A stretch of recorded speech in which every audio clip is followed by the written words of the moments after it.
Hi, my name's Mo. Recently, I've been recording and editing Unlicensed Therapy with Mannis. I'm making this video because this upcoming episode, I made a mistake and lost the audio files. I don't have an excuse. It was fully my fault, and so the sound quality will not be as good as previous episodes, and it is my fault, no one else's. Ari made no mistake. I apologize. I still think it's very enjoyable, but who cares? It's not up to me. I hope you still enjoy the episode, and I'm sorry again.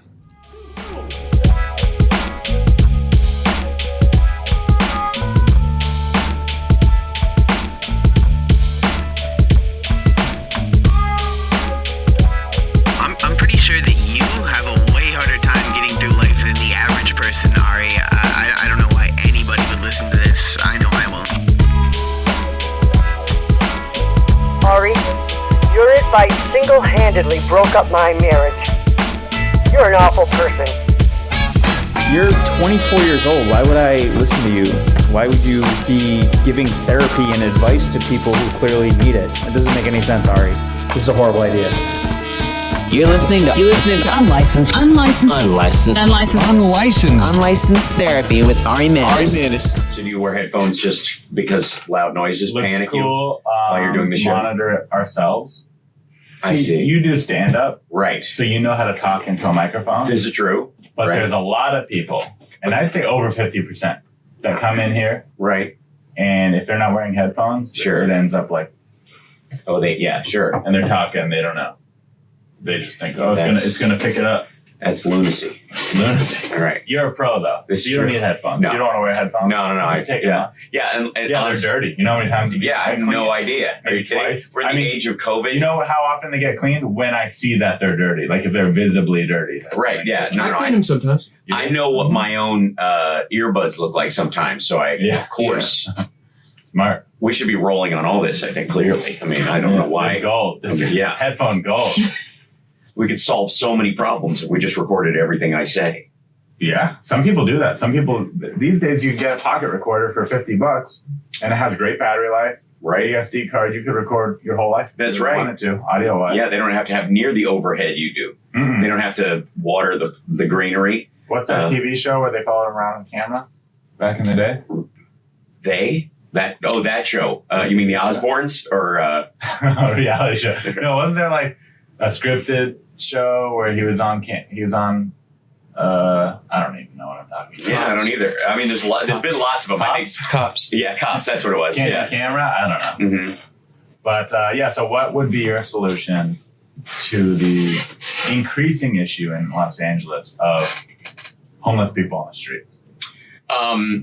Well, first of all, there can't be a singular cure because there's not a singular reason for the problem. Correct. Oh, that's smart. You can't attack it all the same way. The primary, obviously, you got three primary elements: untreated mental illness and drug addiction, addled brains because of drug addiction, not just usage. What's the second thing? Adult brain? Yeah, like What's that? you're addled, broken. Like you've used so much that it's not about getting you in recovery. It's that you've literally damaged the interior of your skull in a way that you might as well have schizophrenia or something like that. So that's a primary aspect of that. Then you've got the second tier, which would be I think the prevalent view of homeless by the people who mean well and want to try to help, which is people who have fallen through the cracks.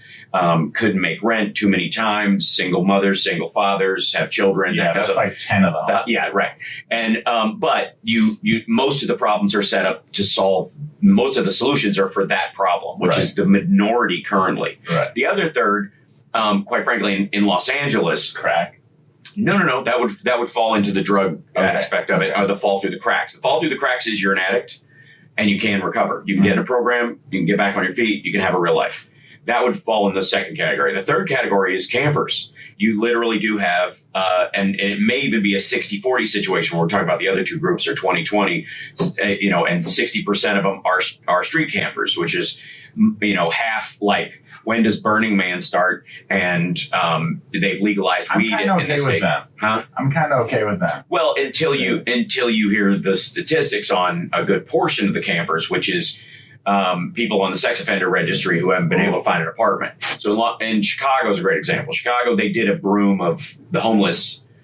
There's also another reason why we have. I brought this issue of not knowing you were an expert on this issue. Yeah, that's true. You could say that about anything you bring up to me. But it's a comedy rule. But the primarily, like in Chicago, they did.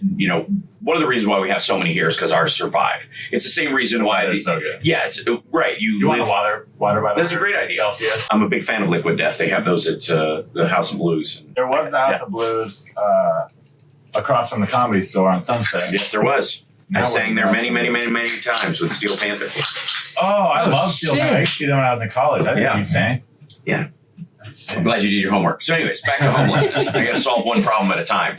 Your lack of musical education is something that's going to be that'll be the bottom half of the show today. So in that 60% that largely in Los Angeles survives because there's no bad winters, can get through because there's actually a substructure of homeless programs that will make sure if you need to eat, if you need medical care, there's something for you. Unlike a lot of less favorable cities, say in Texas or something like that, which is they'll put you on a train or a bus and say, they'll send you, they'll give you a ticket to LA. So we should just copy them. Well, no, I mean, that's immoral, illegal, and dangerous, and you don't solve it by shuffling it. But I've always been kind of a gray area guy. I could tell. Chicago and New York, for example, don't have as big a homeless problem because they have really harsh winters. Right. And that, you're losing. We're not going to be able to do that. That's a problem we're never going to. Yeah, no, we're going to solve it with snow, and you can't wait for an earthquake. So that's one of the reasons why the number comes up. It's also why they camp here. We legalized weed. Unless we got snow machines. Right. We legalized weed. Now, legalizing weed does two things. One, you don't go to jail for it, but you also don't get processed for it. So it used to be that in a city where they basically decriminalized it, the cop lets you go on your way, doesn't care if you've got a certain amount. But when it's illegal, what they'll do is if you're sketchy, if your camp is curiously close to a school, for example, they'll run you because of the weed you have on you. Right. And that's where you get the illusion of nonviolent drug offenders clogging up our prisons, which is they were a portion of it, certainly an outsized portion, and it's not necessary to have nonviolent drug offenders there. But it was often the crime they could get the bad guys for.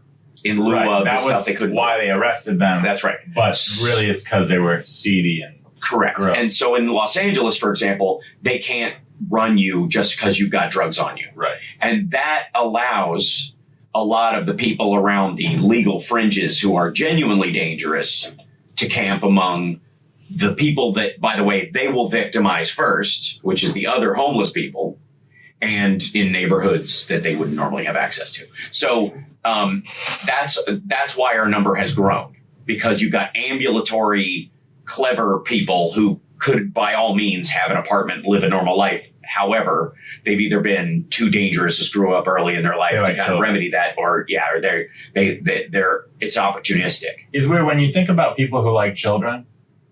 I don't. You'd think. Well, we just talked about it, so we're thinking about them right now. No. I mentioned it. I don't think about it. Okay. That's a difference. You know what I mean? I'm not saying we think about Please tell us all on this show what your deep thoughts are about those.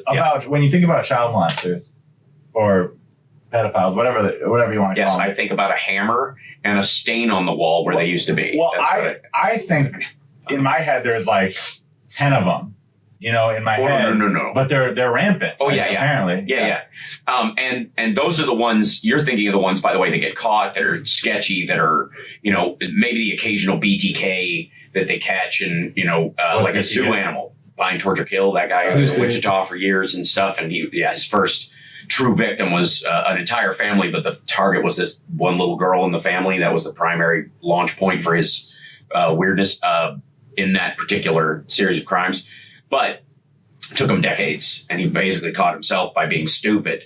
But a good portion of them, if you watch those like To Catch a Predator shows, they're these quote unquote relatively normal, which means they can just hide amongst everybody, right? Which is speaking towards sociopathy amongst the populace. But what's sociopathy? sociopathic tendencies. Oh, yeah. Like I got that. the trend. The sort of statistical trend towards that in any large group. Every comedian's a little of that, right? No. Oh, okay. And you think I am? You know well, me that's pretty well.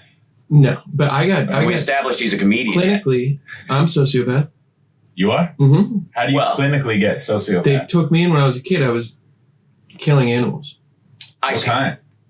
Rats with like sledgehammers. Rats are pretty gross, though. I know, You could argue you were doing but it. I was a kid. Sure. And you were enjoying it, or you were not, I was or with you didn't friends. care. I was with friends, so Right. I was enjoying grossing them out. If that makes sense. Yeah, no, I understand that. Go ahead. That tendency towards violence, though, that leads to the area of sociopathy that they try to correct. You are correctable, Yeah. clearly, unless we're both going to discover that he's been on a crime wave. And True. He used to be a crackhead. All right. So I got all the tendencies. Yeah, see, there you go. You got impulse issues. Yeah. Right, yeah. How was the lead in the water where you grew up? It was Florida. Yeah. All right. So they didn't care for Florida. a long Yeah. time. Has a lot of lead. Well, no, they have a lot of different water sources, and the plastic is like a plasticized lining they put in pipes to keep the lead out of the water, which is what happened in Flint. They switched water sources, and the source that they had a pH level that burned all that out, which made the lead from the pipes leach into the. And that that's what pedophilia? caused. No, but it causes developmental disorders that lead to impulse control issues, and it turns your prefrontal cortex into Swiss cheese. So a lot of the people who've had high lead exposure have holes in their prefrontal cortex where your moral judgment is, where your impulse control Kind of like is. CTE, the football player who had sex Yes, with men very- and killed people. Very much so. Yeah. Yeah. When there's something wrong with the first part that he had sex with men, but Well, it depends on if those men wanted it or not. I think it's the clear part. Well, in this film, it seemed like they wanted it. He had sex with. Well, he was famous. So Yeah, he was a good-looking guy. When I was a kid with my dad, I've never shared this before. It's kind of a disgusting. The story would start weirder if you were like, when I was a kid with someone else's dad. That would be a weird story. My dad's a good guy. You're supposed to be around. No, maybe it wasn't even my dad, but I think he was aware of it. One time I put, there were all these frogs around my house. Mhm. And one time I put a frog in a glass of water to put in the freezer because I wanted to see what happened. Killed a frog.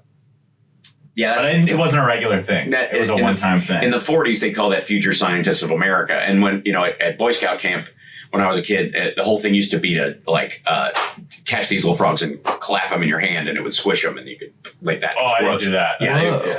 that was a thing at camp, and it was always the kid who came up with that or showed it to everybody else. Yeah. Yeah, they were trouble. They were going to be there. You could see their road laid out before them. And since I grew up in Kentucky, there were a lot of those kids. I guess I was trouble. I'm a troubled kid. This is a premise I thought for pedophilia to make a joke, but I haven't figured out how to make it good on stage. Maybe we could all workshop on it together. I don't get why there's pedophiles because to me, kids are so gross. Like they don't like to shower. Mhm. They don't like to brush their teeth. Like I hated brushing my teeth. Mhm. All I did was go outside and play. I didn't wear deodorant. Like kids are they're just physically nasty. Sure. And somebody who's committing the vile act of pedophilia, the interpersonal form of emotional genocide that it is, would be put off by a lack of minty taste from the person that they were forcibly making. I think that's where we've run aground with the premise is that there's a grossness meter that's peaked that you kind of pass the. I mean, if you're gonna, in most situations, if you can get away with it, beat your victim to death and bury them in a shallow grave, I don't think deodorant's going to factor in much. You know what I mean? Yeah. I think you're going to smell like the back of your truck anyways. I mean, that's thinking about it realistically. Well, you asked me to, and now I have to figure out You're right. how it works You're making good so point. that I can stop it from working, because that's the plan. That's how it works. That's how you do it. You must be able to consider all things without being enveloped by all things. Oh, you have to tell him your idea for homeless. I didn't even finish out. Oh, go ahead. Sorry. Yeah. Oh, yeah. Yes, we have 3 primary outlets. The easy one is the one that we're already working on. There's a programs for giving people haircuts and But that's them up. for that smaller. It's very narrow. Yeah, it's for that 20%. The adult part, you have to reinstitute some sort of forced mental institution where you keep people, because it is unethical to take someone who has so much brain damage or so much mental illness that they cannot take care of themselves and turn them out on the street as some sort of act of more morality or freedom. You can't say that that is the higher moral good because these people should have access to their freedom, and locking them up in that idea is effectively just locking them up in traffic where they will get run over, which they do with great regularity. The third group, you just have to pass zoning laws and start brooming them, and they'll move to California. Yeah, get them out. Yeah. That was my solution. Yeah, well, that's the thing, and a bunch of them will move to like California City, or they'll shack up out, in these Burning Man type of enclaves. If they're on the leading edge, if they're upper middle class campers, they'll end up in Tucson, Arizona, weaving things and selling shit on Etsy, which is probably where they were before the whole weed thing came out. And then, quite frankly, sounds okay. You're gonna have to. There's gonna be an 8 to 15% incarceration rate amongst all of them, because there'll be crazies that aren't crazy enough to pass off as, like, that doesn't excuse their behavior. They know right from wrong. They're just spun. And then there's going to be the campers who have a record. And the reason they're camping is because they don't want to be on the grid. Because when they're on the grid, people realize, oh, you sexually assaulted an 8-year-old 2 years ago, and you've been on the run ever since. And they should be in jail already. Yeah, exactly. Yeah. And that nobody should have let them out in the first place, because their victim doesn't have that option. That no one gets paroled from their trauma. No one gets paroled from a cemetery. So that should be a factor in the intensity of the crime that's committed. I heard there's a lot of corruption, and the reason why homeless issue has been fixed is because all the money that goes to it, which is millions and millions of dollars, just gets siphoned between rich people and spread. And just rich people hoard it, take it for themselves. You don't think so? Yeah. No, I think it's over. I think it goes into the organizations. I just don't think they can solve it. So the money it's good money after bad in a lot of cases. And like I said, you're talking about in the equation we created, 60-20-20, which is I think a legitimate way of looking at the volume. You're taking all of the money to solve homelessness, aiming it at 20%, as if that's all the 100%. And so all the money you spend in that fashion, in that style, with those solutions, is wasted on this 60% and wasted on this 20%. So this group eats it, and they get medical checkups that they don't necessarily need, because they're not really, they're choosing to be where they are for one reason or another. Prisons have doctors for a reason. You want free healthcare? Finish your sentence, right? For those folks, for the pedophiles and murderers, doctor at the San Diego County Prison. There you go.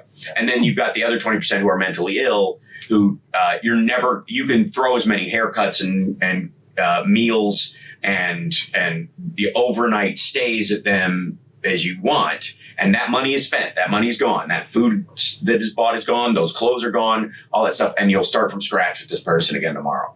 And it's unfair to them. So, institutionalizing people who are broken mentally is a humane thing to do. You just have to set really strong rules so you're not abusing it and just using it as a way to scoop up drug addicts that are a hassle. You can't throw them in jail, so you throw them, and we're back to 1950s lobotomizing people because they're weird. That's the concern. That's what started a lot of this, was that fear, was that if you're going to solve it, you're going to solve it that way. Is lobotomy still legal?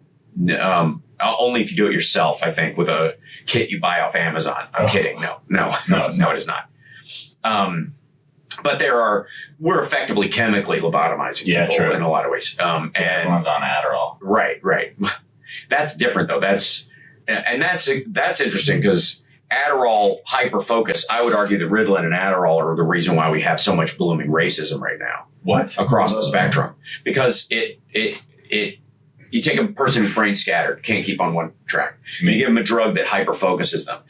Once they link onto anything, everything will fit the mold, because Adderall and Ritalin will scoop all of the signal into one noise. Like a racism wormhole on the internet. They'll focus on patterns, and in our society, some patterns are stronger than others, and will become self-evident to someone who's chemically driven in that direction. But I don't think Adderall's making them identify with that. No, I think they'll blame a group. It'll make you tend to blame one group or another for a particular behavior or something like that. Or you'll see news stories about 10 people. They all have the same color. So you will assume that when that kind of crime happens, it's those kind of people. So this study hasn't been done, but you think it should. If we took 1,000 racist people, find out what percentage of them are on Adderall or Ritalin? Yeah, Ritalin or something like that. Wow. Yeah. I mean, it's an interesting theory. Oh, Yeah, I haven't heard that before. or were raised that Yeah. way, and so their brains were directed that way during development. And now they may or may not be on it, but they were, effectively trained. They were on at They one were point. chemically So trained what by it. percentage of racists either are on Adderall or Right. were on Adderall as a child? Right, yeah, in the modern era, because you have it really. I mean, my generation, Gen X, for real, like late 70s, early 80s, we were starting to buck the 60s trend. We were 2 generations away from the Jim Crow crowd. Our grandparents, who were the tail end of that, their parents were largely our parents were hippies, so they were largely actively racist, moving away from that and trying to, recognize that. And then they, moved into just making money. Like the hippies became yuppies, but they didn't turn on their social stuff. They were more open socially. And then something mid 90s started to wedge. A little racist. Yeah. I'll tell you what it was. Yeah. This is my theory. And this is based off of Gary just Busey's gut motorcycle accident. No, what? This is based off just gut instinct. I think there's actually the least amount of racism right now. Mhm. It's just there's more people and there's the internet. So they're organized and they're Yes. in groups. So we notice it more. Agreed. But I would say there's less racism now than during the hippie era or during any other era. Well, clearly, Yeah. then during the civil rights era, because it was, you were literally, you're creating sides, and sides will, Obviously, people will lean one direction and fully side with one side. That's how nationalism happens after an attack like 9/11, is that even if you're not 100% in, once the attack happens, you're 100% in. Yeah. You got to batten down the hatches. And so as we talk about this in cruder and cruder terms on social media, people will tend to camp Yeah. and Yeah, get the other side, even if they're 80-20 themselves. True. It's like I don't identify as a racist, but But you are. this You know what I mean? It's left-wing like- media is so pushy that I'm like, maybe I want to be racist now. 'Cause it's like It's the this is hip too place to much. be. Right. Yeah. I mean, you're going to see.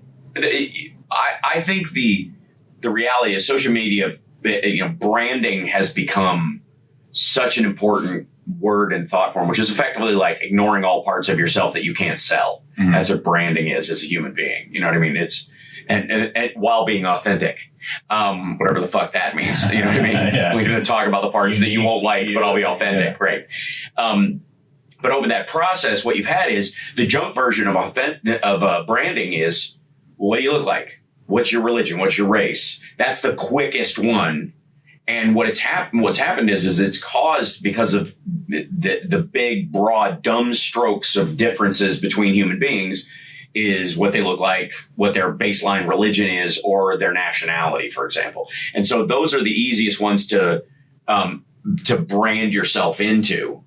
And then amongst that, you have to subcategorize and subcategorize and subcategorize, which is where you have sort of the gender movement is a navel-gazing version of that, where it's just gone so far into it that people aren't even allowed to be outside their own gender norm when they're not gender normed already. So I get what you're saying. Yeah, I lost you at the same time. I understand the slice of the gender identity spectrum that they occupy has become so specific, so appreciated, and you're allowed to be that now, but you can't get out of it now because it now defines you beyond your own, the rest of your worth. And again, that goes to the whole your label becoming more important than your essence. And your brand is your label at this point. I find it's much easier to just be legendary. And more badass. That's true. It is. What gender do you identify as? And we don't judge here. Well, it's interesting. I'm male and I'm a man. Cheers. Thanks. And but I also don't think my descriptives are up to me. You have long hair. It's true, as did Jesus. But I won't Suppose if he's real. Huh? If he's real. I am. You are. That's all you need. You know what I mean? Yeah. You were talking about 2 long hair guys and one of them sitting right across from you. Yes, sir. I win. So anyways, but the idea is that I'm I'm genetically chromosomally male. Mm-hmm. I'm a man in the traditional definition of that. Whatever I want to make of that definition of man, like having long hair or what have you, is my business. And neither of those definitions allow me to not describe myself in any number of ways if I want to. And no one else, I think the crucial part is I am not responsible for, nor do I care for, nor do I believe anybody should be taught to care about how someone else describes you. And what a lot of the fighting that's going on right now is about how someone else describes you, whether they use your pronouns, whether they describe you as what you are. And the problem I have with that entire conversation is that it gives a tremendous amount of power away. Because now if you misgender me or if you're walking behind me as you were in the hallway and went, who's the hot chick with the broad shoulders? And I turn around and you have that moment that you had, We're joking. It did. Yeah.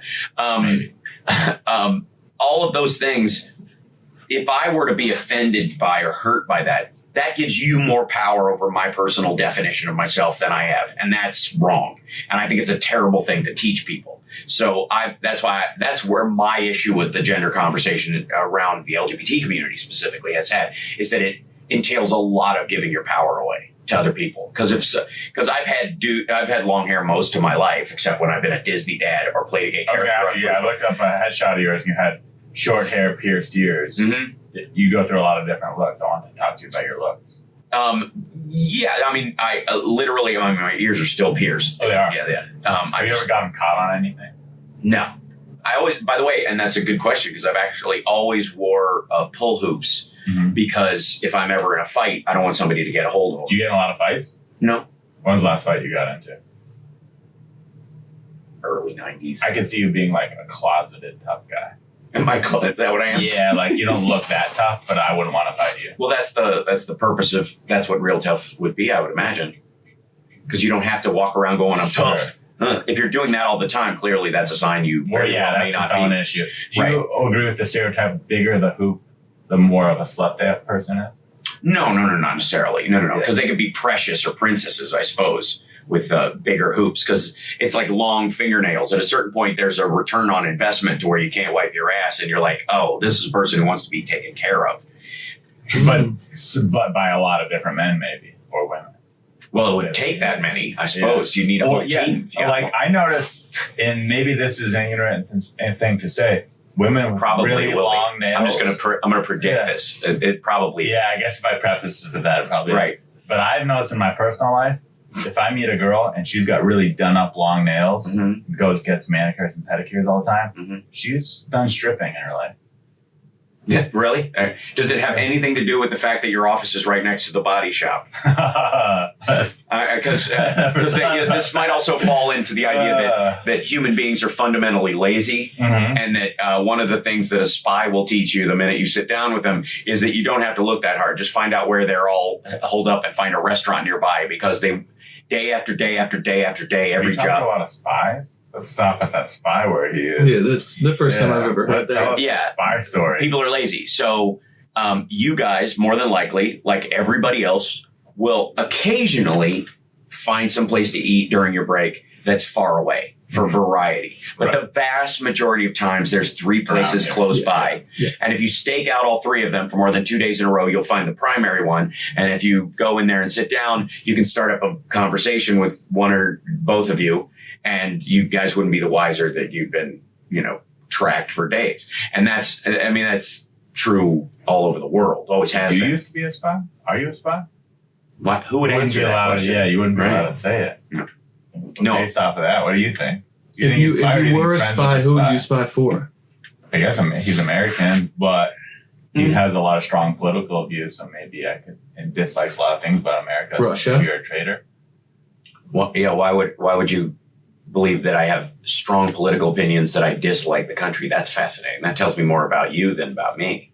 Ooh, man. Now he's trying to turn it back on me? This is... I'm not trying. I did. Yeah, I did. Thank you. Thank you very much. The sociopath agrees with me. You just used a spy technique on me, and it worked. Well, you're good. Yeah. That's FBI training. That's American training. Yeah, that's right. That's quality. That's homegrown. Yeah, that's made USA kind of. I've ever seen. Right. Good for you. Yeah, thanks. What's the first thing? What's something that used to be a spy thing, top secret, but now something you could teach us as non-spies that's kind of leaked into the regular world? Mirroring. Just copying someone? No, not copying them. Literally mirroring their actions and that kind of stuff. Like if I was really trying to,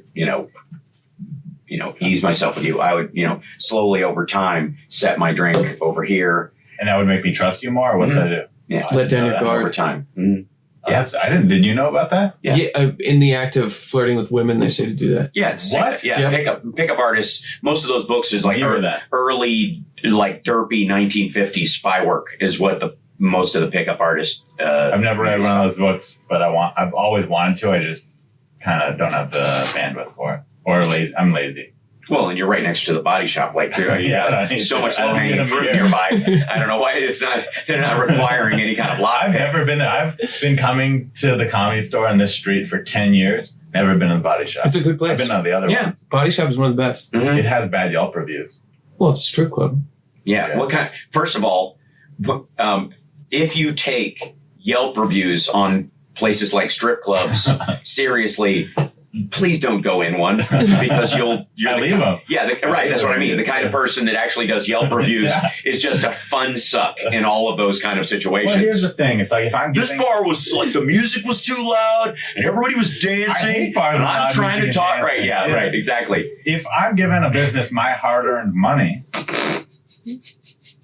they got to know my thoughts. They got to improve or not. No, they don't. No, they don't. They really don't. They should. No, I mean they should. No, unless you're their you're their whale and you roll in there once a month and basically pay the rent with your drinking. You've never had a restaurant experience that was so bad that you're like, I need to leave a bad review for this business. No. Not once. No. You ever been where the food came out and it was just nasty and cold and it took an hour and a half? No, I have this old technique that I use in those circumstances where I never go back again. It's so freeing and it doesn't require any extra effort on my part. Sometimes it's so bad that I have a slight urge to get vengeance on the business. And the Yelp review is vengeance. No, a bad Yelp review. But I think, again, we're back to you telling me more about you than the restaurant. Because I can look at Yelp reviews and go, oh, assholes hate this place. But I also leave good ones. If a place is good. Yeah, nobody reads those. But it helps the business. I know that I'm helping them. And I know that leaving a bad review is the opposite of help.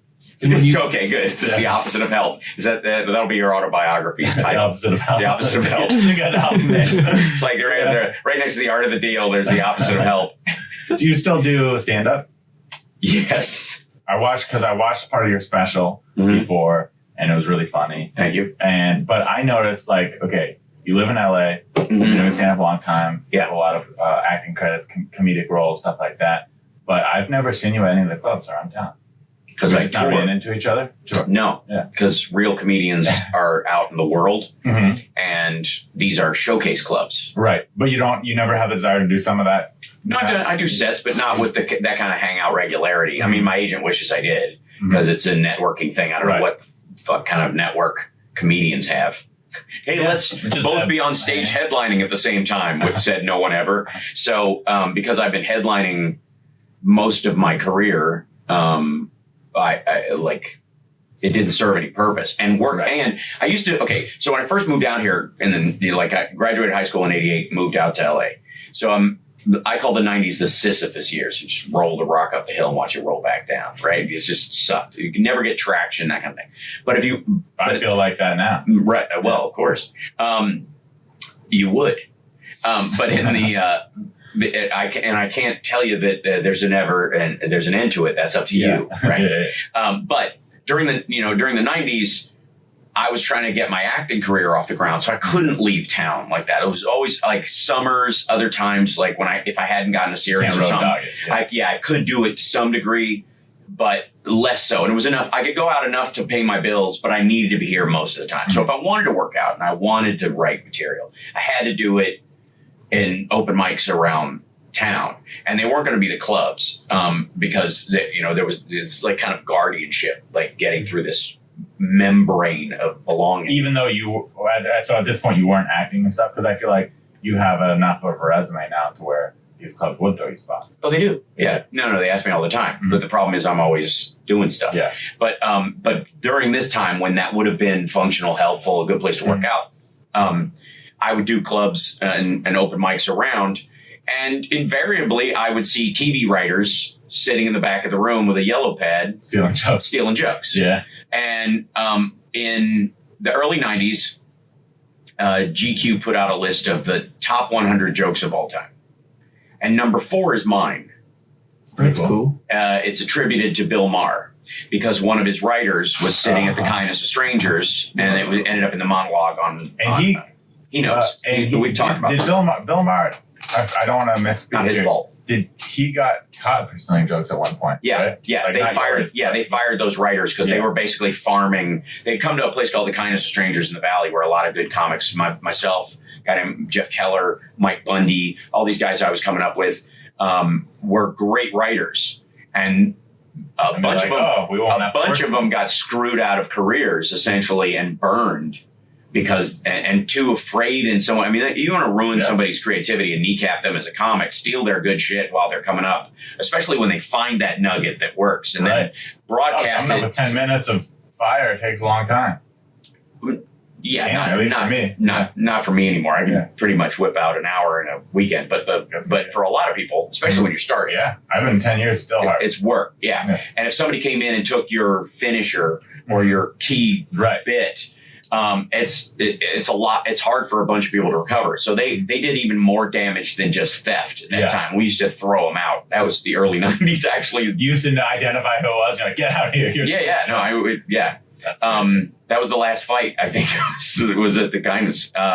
But the joke at the time, it was Kevorkian was in the news, and it was, physicians-assisted suicide is just a terminally ill person's way of saying to God, you can't fire me, I quit. And I was really happy with the crafting of that joke. It was the anchor of a bit I had about the whole concept of, and it ended up in the monologue. And like I said, wasted on a monologue too. It's like not even a special or something. Every night, and then it was like a throwaway for that. Right, exactly. Yeah. And so those, during those years, that kept me away from I'm not working out in this town anymore. It's a stupid idea. But also, doesn't working out in this town is what leads to you had an hour special, getting a late night set, these other goals that maybe you want to do. No, I skated uphill the whole time.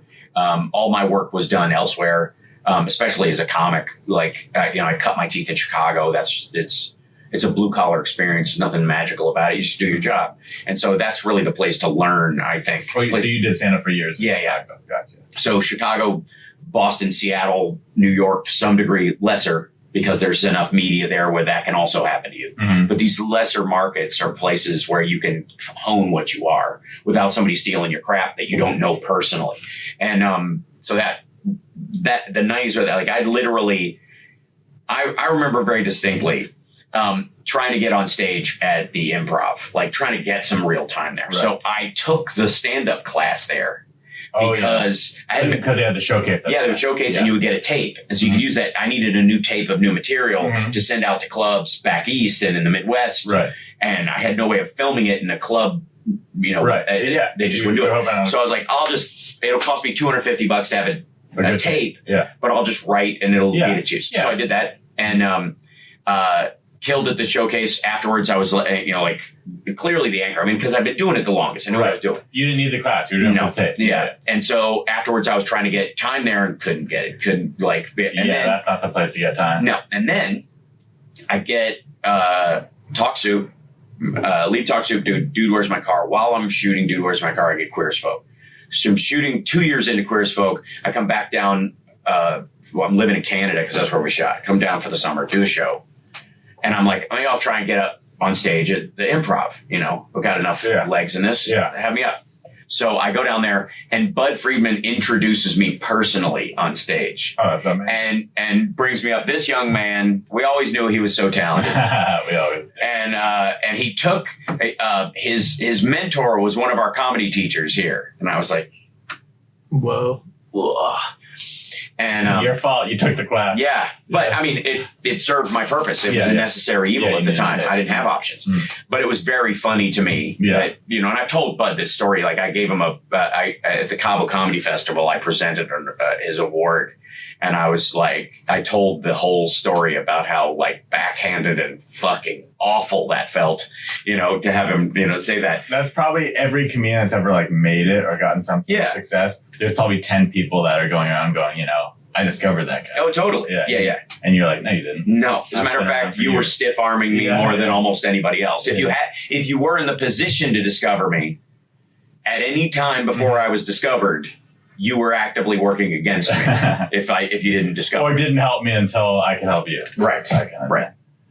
What I want to go back to, you mentioned doing music with Steel Panther, because I used to. That was my go-to date spot back when they were playing here once a week.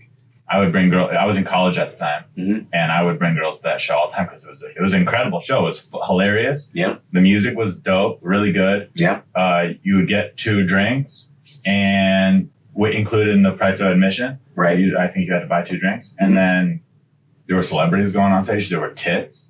It's true. We were talking about tits earlier. That's right. Always glorious tits. You've been to that show? No.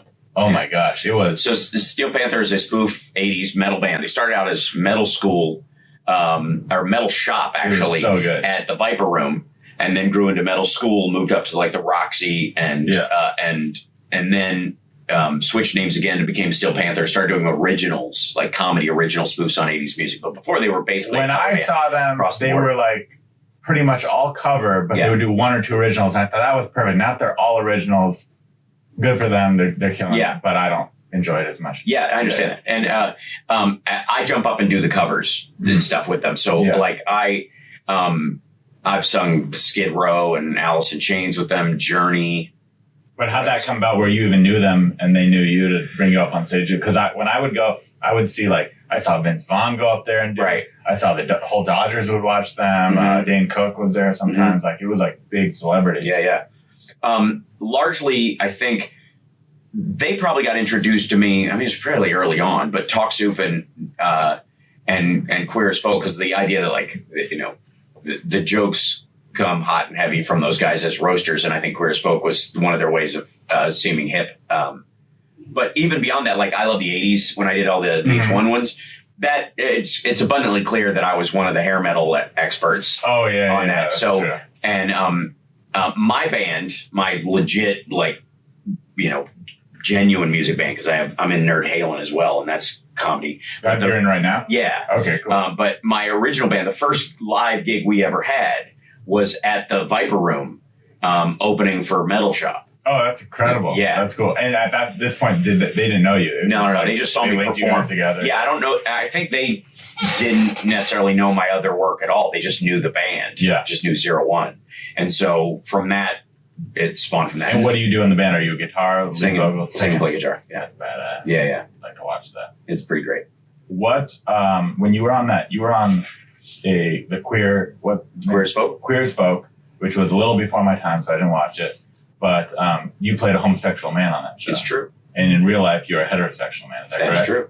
So in today's... It's the most clinical way that question has ever been asked. And there's nothing wrong with being a heterosexual man. Although if they're making out these days, I feel like you can't be a heterosexual man anymore. I've never had a problem. Yeah, I get problems. Sometimes people are like, you need to be gay, and I don't want to be. But, men. What kind of Catholic church casting sessions are you going to? Anti-Catholic. It's been a weird ride, but I understand. So I feel like in today's society, if you did that, you'd get in trouble. Have you thought about that? Like, just like it's so PC right now. If they have a straight guy playing a gay guy, people get mad. Well, I mean, this is a different time. Sure. I mean, the only reason I was able to play the role in the first place is because they couldn't get people to audition for it, gay or straight. How come? Because no one wanted to be gay. Yeah. Well, they were afraid of it. I mean, now it's it seems almost cool. Well, I would simply say like normal. It would seem it's averaged out at this point. I wish I was gay. I'm sure there's classes nearby. Something like that. Was a gay conversion camp, but to be gay instead of to be straight. I'd take that. Would you? Yeah. See, my issue with that is that there's an idea that sexuality is that malleable, which would be sort of, if you think about it, anti-gay. And that's also my problem with it, because if somebody said we don't think straight people should be able to play gay characters or what have you, the obvious answer is then, are you saying gay people can't convey straight characters? That's an absurdity. I agree. And secondly, do you want to live in a world where someone cannot be hired based on their sexuality? Mm-hmm. I mean, no. That's yes. That's the biggest issue, because that's what you're ultimately arguing for. You're saying straight people shouldn't play gay characters. What you're setting up is a legal precedent where companies all across this country could go, we don't hire gay people. We hire people based on their sexuality. Right. And they go, you can't do that. And you go, yes, I can. This company did. They made sure that only gay people could work on this thing. And they went, okay, well, then we go only straight people, which would be a terrible thing. So ultimately, the interesting thing about Queer as Folk was they didn't ask. They didn't ask anybody's sexuality, nor should they. Yeah. Nor should they be allowed to. Right.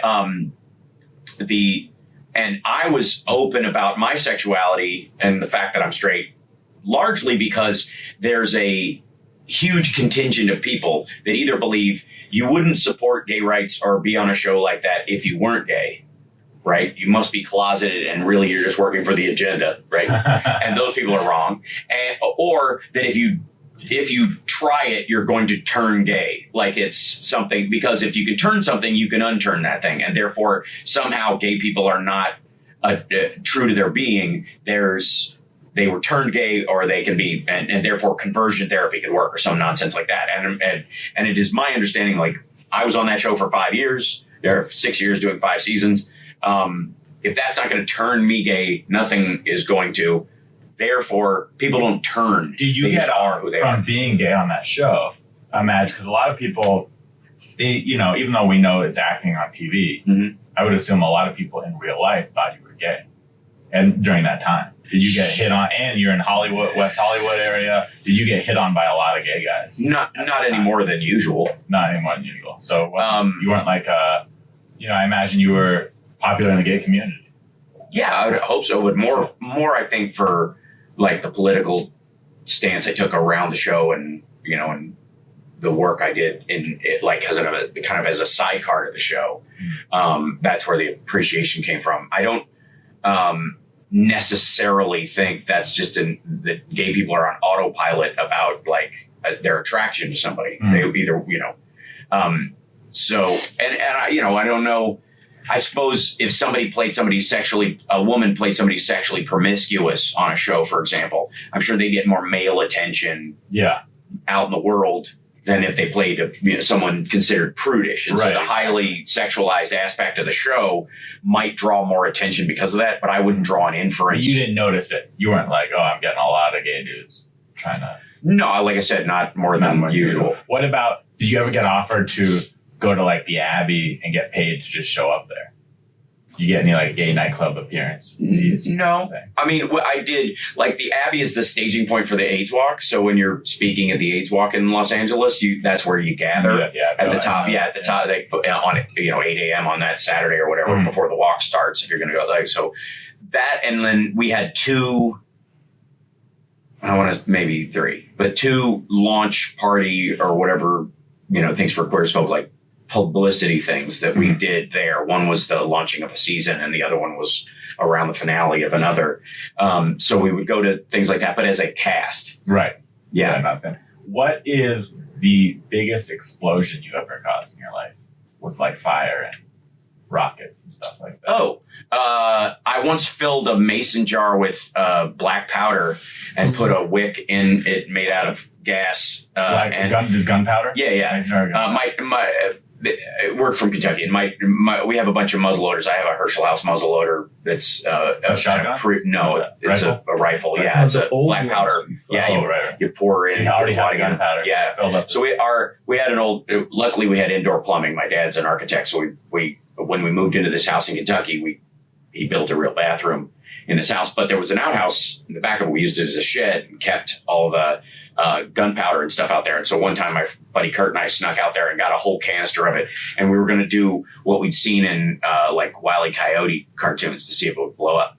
And so we filled a jar to the top with black powder and put a rag in it soaked in gasoline, and I lit it, and it burned all the way to the top. Went like it just whooped like that, and then it stopped right there. Oh boy. And we wanted to see what it would do. And so I went back over and I pulled it out a little bit further like that, and I lit it.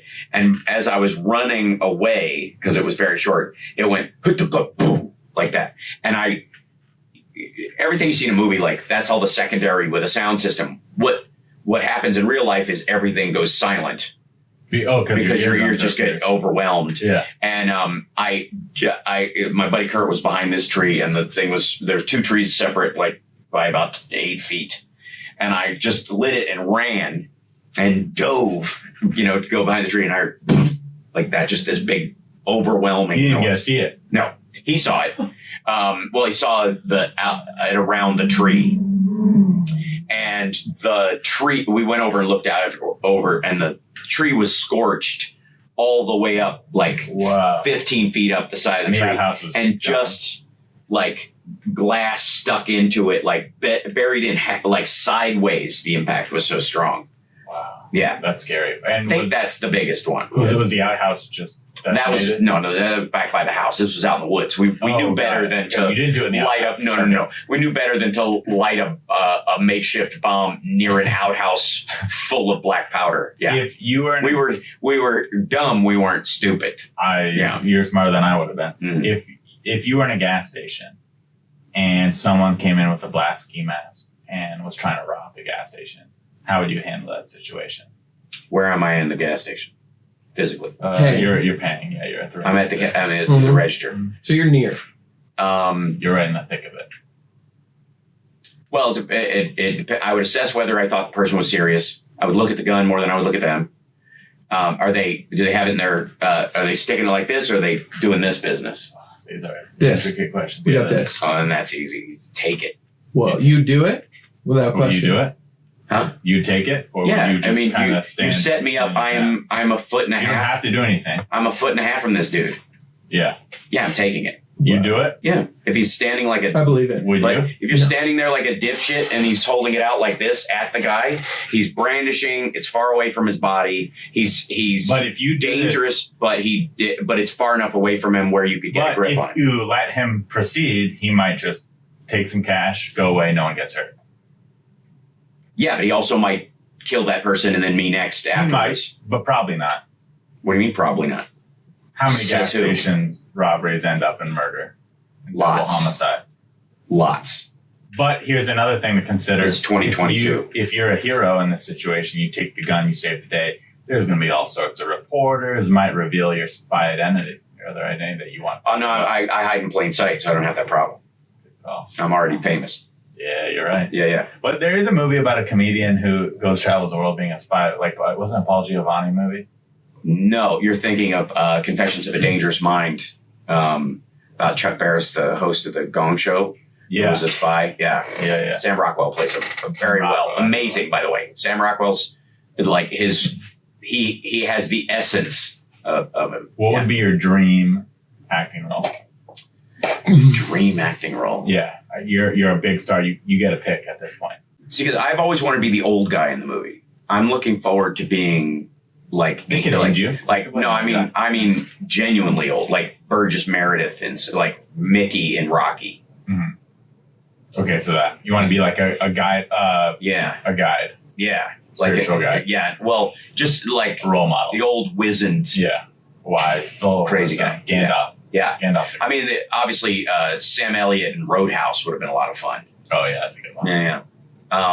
Any kind of Lebowski sequel would be a joy. I love the Coen brothers. Do you think there's gonna be a Big Lebowski sequel? No, I don't. But that would be great. That would work. Yeah. Yeah. Or would it be bad? Like maybe don't touch the greatness. Leave it alone. Leave it where it lies. Yeah, sort of like Big Trouble in Little China is actually a sequel to Buckaroo Banzai. They just changed the character slightly. I didn't know that. I don't know. I would love to play, a giant, ridiculous Marvel film, and I love, cool. and I love. I can see you in a green spandex suit. Yeah. For just $29.95. I have a tremendous love for pulp, joyful pulp, easy comedies and action, because I'm very aware that in the real troubles of life, those are the things people can put on and put those troubles away for a time. Mm-hmm. And I think that is an undervalued thing in our current environment as far as entertainment goes. That overthinking and placating every want and need emotionally, psychologically that people have in every project is part of the problem. And it means you're not solving any of those problems. You're just making the poor person who's anxious more anxious by giving them another window to their anxiety, which I think is a dick move. Yeah, it is a dick move. Yeah. I mean, it's where sitcoms have a tremendous amount of psychological value for human beings. They really do. They really, I mean, more people have had their lives saved by sitcoms, I would argue. Than Yeah, how many therapy. people were raised by the television? Millions? Yeah. Right there. Yeah, well, get ready for the robots that have a screen on them and then will feed you. Facebook? Yeah, how many people are now raised by social media? Raised by Meta, right? Yeah, a lot. Is there anything in your life that I could help you with? Problems in your life that you think I could fix? For You specifically? Yeah, me, Ari Mannis. The therapist. No. Nothing? No. You had no issues in your life? No, I have issues in my life, I could but probably help. No, you couldn't. Give me a shot. No, I mean, I'm genuine. I mean, genuinely. Just give me a chance to. Give me one issue. Oh, I see. 'Cause that's what this is all about. That's Could what be. that's It doesn't have to be. It could be. Gotta try. Everyone's got issues. Gandhi had issues. He was a bigot and a misogynist. That's not See there? issues. But he had issues, personal issues too. Did he? Yeah, he told me. What did he tell you? That, like wearing bifocals was really a hassle, and he wished he lived in the era. I of never met him. contacts. I lied. But if I did meet him, he would have told me his issues. Something At your age, the only person you could have been in his life would have been the person who shot him because of how old he was. And I don't know that you would have been old enough to hold the gun. So there you go. I doubt it. Let's see. I'm trying to think of anything. Do you go to therapy? No. Hell yeah. I could tell. I knew before I asked. So I just wanted to clarify. What a ridiculous idea. I don't. Yeah. Oh, I ain't no little bitch. I ain't mean, no bitch boy. I mean, it's not even about like machismo about it. It's just like completely useless and ineffective. It seems like Some people swear by it. yeah, because they don't know any better. Yeah, this guy. They don't have any friends. You go to therapy? No, I would though. Yeah. If I had a good therapist, I would. Well, that's that. Well, it becomes an unfalsifiable effort because there are none. And I've had a few in treatment centers. Good sure, therapy. but that's not therapy. Those people are guidance counselors, effectively. Yeah. They're behavioral therapists, which is not the same thing as as cognitive therapists, for example. Okay, I see what which you're I saying. think is a racket. I think overall it is too. I'm sure there are some smart therapists that could still help people because they're smart and they listen to you and they come up with good solutions or things to try. But that you don't need to go to therapy for that. Well, that's more a behavioral therapist. Yeah. And that's what friends are for. Right. As the Exactly. great Dion Warwick. If you have a good team. But maybe there's some people that don't have those friends that can help them. So I'm sure they should go therapy see is a good for some behavioral people. therapist, Yeah. and that behavioral therapist should say, find some friends. Yeah. And then They might do that. right. Yeah. I mean, psychologically, it's a curious thing because, I do a lot of work on myself. So I try to be I could tell.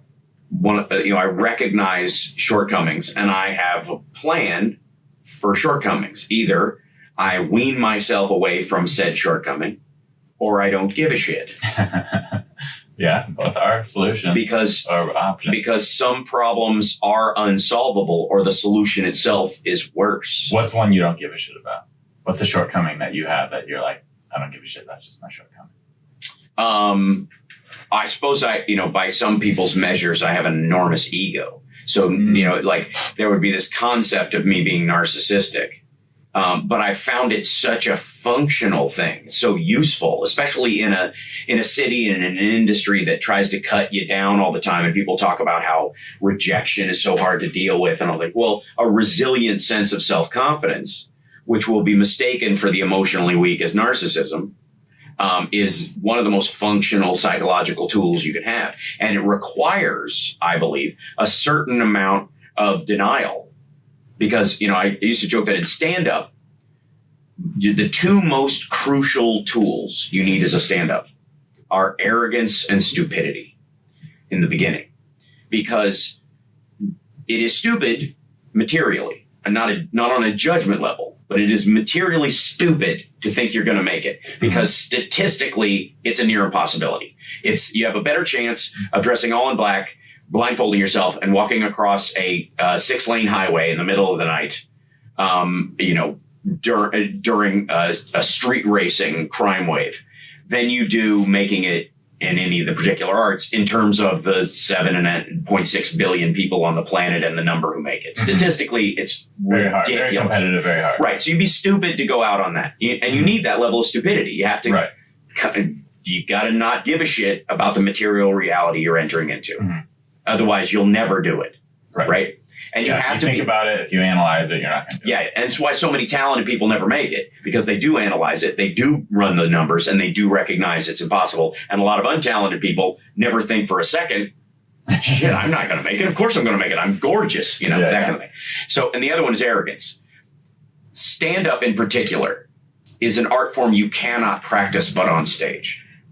You can memorize a joke at home, but that's not stand-up. Right. Stand-up only happens on stage, and you only get better on stage, and you only can work on it on stage. Find what works, what doesn't. Right. Every other art, you can go to a singing coach, sing forever in a tiny room with somebody you're paying to tell you suck or you're good, and eventually they'll go, you're hitting the notes, the song sounds great, your performance is good, now go out into the world. Do you do that? So you can have confidence. Do you take singing lessons? No.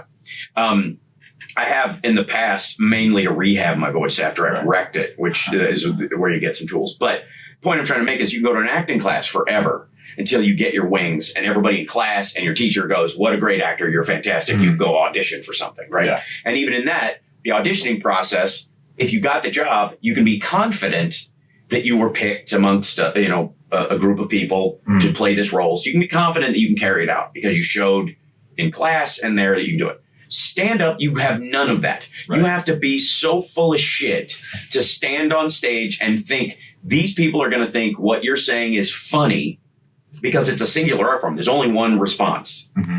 People watching music, they can stand still, they're still enjoying the music, just hearing it. Yeah. They can dance, they can sit, they can stand, they can hold their hand up above their arm, whatever. But if you're watching stand up, and you're listening, laughter is it. Barking air out of your throat in a particular way is the only way to show. None of this clapter bullshit. Right. I appreciate the writing.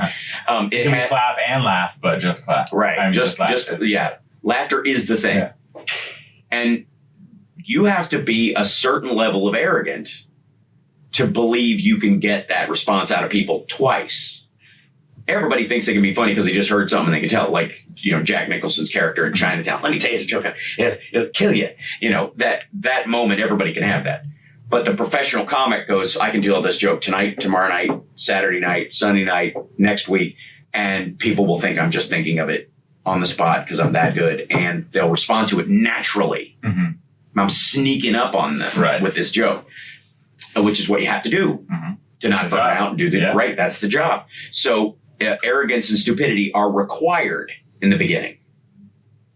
Whereas, and so I embraced that. I don't mind arrogance as a tool. Stupidity was something you can solve, right? You can go, okay, statistically, I've made it to a certain point. Now I understand where the ladder is. And you can go someplace where it's not as stupid. Coming to LA or New York is stupid. But going to Chicago first, where there's like a ladder where you can go, okay, I can do open mics, I can host, I can feature, I can headline, I can tour. That's a ladder. Is however extended the rungs get, it's still a ladder. You can understand it. Nobody's going to tap you on the shoulder and think you got moxie, like it's 1920s Hollywood or some shit. So you can minimize the stupid part of it while still knowing that statistically speaking, it's stupid. And then you can turn your arrogance into confidence over time. But you cannot do without either. Right. And so I've always felt like what some folks consider psychological or, emotional negatives, arguably the greatest leaders, for better or worse, the greatest inventors, speakers, motivators, whatever, teachers, have all those traits. They've just found a way to corral those wolves into pulling a sled. Whereas other people think, oh, that's not appropriate, and they kill the wolves. Right. So, yeah. And that's what I think most people try to do in therapy is kill their wolf instead of make it a pet. And so over my life, that's what whenever I recognize where I'm, coloring outside the lines, I either go, that's bad and I can train myself to not, or erase it. Yeah. Or just go, fuck it. Would you say a wolf is your spirit animal? No. It's a good one though. It's a good. What would you say if you could? Because it's a pack animal, so I'm not necessarily a pack animal. It says a stand-up. What do you have a spirit animal, or a second part B to that question? Do you have a dream exotic pet that you would get if you didn't have to take care of it? If it wasn't a big responsibility. Oh, sure, yeah. I mean, my girl and I have a couple of cats, so I've always wanted a Maine Coon or a Serval, the big, giant house cats. Yeah, you can get a Serval. Yeah. But I just don't want to deal with the litter box because it's off the chain. People are going to think people are going to come over and think I use the litter box. That's how big they shit. Yeah, I didn't know that. Right. So, do you people poop in it? No, we have one of them. Maybe if you had like an outdoor Serval in the backyard and you had someone that just came 3 times. Yeah, then they're going to eat all the pocket dogs that all the neighbors have. Those like little. That happened to my parents. My mom had this mini Yorkie, and we think it was either a coyote or an owl, maybe. Oh, all right. A mountain lion. It could have been a mountain lion, yeah. But they're very sneaky. Where they live, we've never seen a mountain lion out there or heard one, but we've seen and heard coyotes, and we've seen and heard owls. Right. That's what we're thinking, but who knows? Yeah. Or an angry neighbor's dog. Yeah. I don't know. It's hard to, it would be hard to pick one because there's so many great traits of all of the animals. I'm a big fan of bears. Bears are cool. Bears are very cool. And cute and soft. Just like you. Well, that's true. Did you ever see the movie The Edge? I don't think so. Anthony Hopkins, Alec Baldwin. It's about, and it got sold as kind of the bear movie because it's these guys who are trapped in the woods and a bear's hunting them, basically. Oh, wow. But it's David Mamet wrote it, and it's about the 3 stages of manhood. So each of them represents like the elder, the midlife guy, and then the young impulsive dude, and they're all trapped out there. The young impulsive dude gets eaten immediately. Spoiler alert! But Alec Baldwin is trying to basically. He's in the I don't have to outrun the bear, I just have to outrun you kind of thing, and is having an affair with Anthony Hopkins' wife, a supermodel who's only with him because he's got money to pay, apparently. Right. And there's this, it's the story, but the idea is that every man passes through these phases and it's surviving them that matters. And it's a treatise on wisdom. In the same way that, you ever see the movie First Man, the Ryan Gosling movie about the Apollo missions, and the Gemini missions? I view that as a treatise on stoicism. That movie is a lesson in stoicism, how to just get the job done. Don't give way. Everyone else thinks you should get emotional about this. Something terrible happened. Something great happened. You should give your emotions away to these things. And his whole thing and what makes him successful and capable and keeps everybody else alive and solves all the problems is his ability to not do that. And it's what you need to learn. It's everybody needs to have that skill. I think it's great. At least at times. I want to thank you for doing my podcast. Well, go ahead. Thank you. There you go. See how easy that was? Yeah. Because when people say, I want to thank you to a crowd or a person, what they're doing is seeking credit for themselves for being magnanimous. I want some credit for it, too. Right. Yeah. Trump did it all the time. So I'll go back. I want to thank everyone. You. Great. Yeah, I want credit. Yeah. And I'll own that. So thank you for doing the podcast. See? And how oddly intimate that is. Right? I wanted to thank you. Yeah, I want both out there. Well, I know. I don't need to know. I don't want to give in to you telling me to thank you. I don't need to eat. I'm going to keep it real. I wanted to thank you. I'm not. To borrow a Patton Oswalt kind of thing. I'm taking back my thing. You don't want to eat ice cream and go, I can taste the rock salt. You know what I mean? I don't care that you wanted to. The only proof that you wanted to is that you said it. And if you say it with the I want to beforehand, that's not proof you actually did. It might be that you want to appear grateful. Think, no, if I say I wanted to thank you, that's as good as a thank you. I disagree. No, it isn't. I want you to know that I wanted to thank you. I would know that if you just thanked me for being here and didn't put your ego into it. Yeah, I don't want to bend to this. I don't want to. What do you think I should do? I think you're on the receiving end of your own. I think you're hoisted by your own petard on unlicensed therapy. I don't know what petard is. We're getting. I got it. It was the best Enterprise captain. He. Oh, I thought it was a word. It's a person. No, I'm kidding. That was a joke. I'm not very funny. It's basically like pulling a pulley up like this, and you catch yourself and you pull yourself up by your own. It's an accident. It's like being ensnared by your own snare. You got such a good vocab. I grew up in Kentucky, and I didn't want people to know. That's true. I would neber know. Yeah. Yeah, I wouldn't know. Yeah. Well, I do. I know I sound- read your Wikipedia, but if I didn't read it, I wouldn't know. Yeah. I moved when I moved out of Kentucky. I sounded like Elvis, and but with a great vocabulary. And then moving to Chicago, it was really about leveling our my dad especially was like, you got to level yourself up. We're not going to be hicks our whole lives. So we got to do something about this. Good dad. Yeah. Good role model. Yeah. Thank you for doing my podcast. See how and look how I want to give you what you wiggled want. saying I want to give you what you want. Thank you. Oh, it's about me now. Yeah, I want to make you happy. So you have to do ego transference on this because you can't. It can't just sit there. My ego. I don't have that big of an ego. Watch My this. ego You want to see is something? pretty good. Watch this. Thanks for having me on. You're welcome. See, isn't that nice? Thanks for doing it. Yeah. I didn't know you. I didn't know what to expect, but I learned a lot today. I know.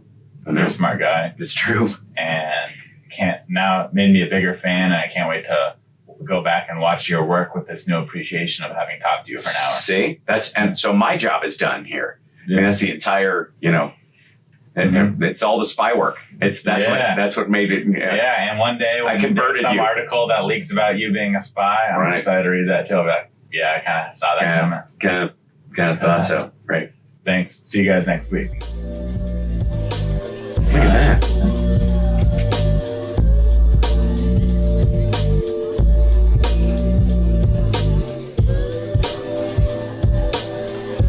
You're listening to Unlicensed therapy with Ari Mannis. Unlicensed Therapy with Ari Mannis.